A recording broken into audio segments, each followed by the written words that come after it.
Now the law say it for people who are spiritual practitioners as Rastafari, for those who are engaged in medical use, say I make medical products, I think it have been more clear and say the matter about pharmaceutical products right there, because the matter about the whole standardized farm which meets certain requirements so they were able to get the thing into other markets as well. Probably trying to get approved by like a FDA if you're trying to use something to go into the United States markets. So you have to have those kind of environments. So the formal structure requires that kind of thing, because that is where they have them advantage in giving them networking. But it speaks to therapeutic use, which is a broader thing which I want to come to later. And it also speaks to freeing up of hemp, which is the next industrial component. But I think in Jamaica, a lot of the discussion surrounding medical ganja is a distraction. And why I must say that is that medical ganja was worth $2 to $6 billion. The projection was to be $6 billion by 2016. While regular use of ganja, which some people erroneously call recreational, I think it is more therapeutic and in the wellness area. See? Because recreation is a treatment for an illness which is called stress. So consuming herb under recreational use must be for treatment of stress in a very stressful environment. The world is very stressful. Last couple of years, there's fear things happening, but nonetheless. So the therapeutic is a broader sense. The medical one becomes a distraction, and so many persons are now caught up in the discussion about medical ganja and how we are going to get involved in it, and whether the big man is going to take over that industry.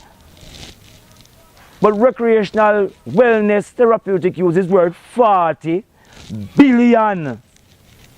But the energy is positive, So I think if we keep that positive focus, yeah man, it'll work. The next step is to just make a man know say herb legal. Although herb done legal in Jamaica a long time, it was never illegal. You never law, we say it's illegal. But I leave it in never have it as illegal. And to be honest, if it was illegal, oh then you become the biggest brand in the world. It might be illegal on paper, but not illegal in practice. Yeah. Never illegal in practice, man. It's just the law catch up now to say it is not illegal. So you never need no law in Jamaica first and foremost to determine whether people smoke herb or not. Matter of fact, through the entire Caribbean you don't need no law. Because anytime I travel and I want herb to smoke, I'm getting herb to smoke. And I'm not looking over my shoulder to see if somebody is going to come. Because we don't smoke herb in those kind of settings.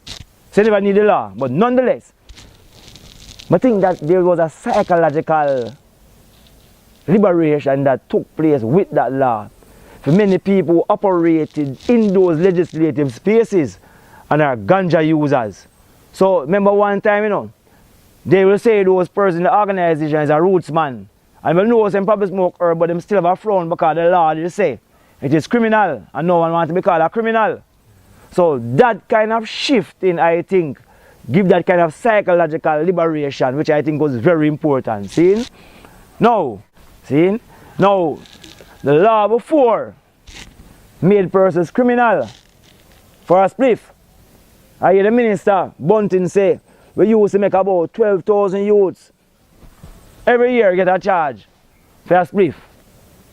A lot of youths that. I thought it was 2,000 based on my research, but I said 12,000. We don't have that error I make. But nonetheless, it's enough youth usually become criminals. And when they have a criminal record, they can't get a job in the public sector. So your worse can't get a job in the private sector. So really that would have placed a number of youths in a very disadvantaged position, making more or less likely to engage in criminal activity or becoming a victim of crime. Just by that law. See? So removing that and them records are expunged immediately. Now that is one of the most positive things I see. See, whereby you can remove those records, because now you can probably try to get a visa to go somewhere if you want to go somewhere, get a passport. You can do what you want to do as a youth.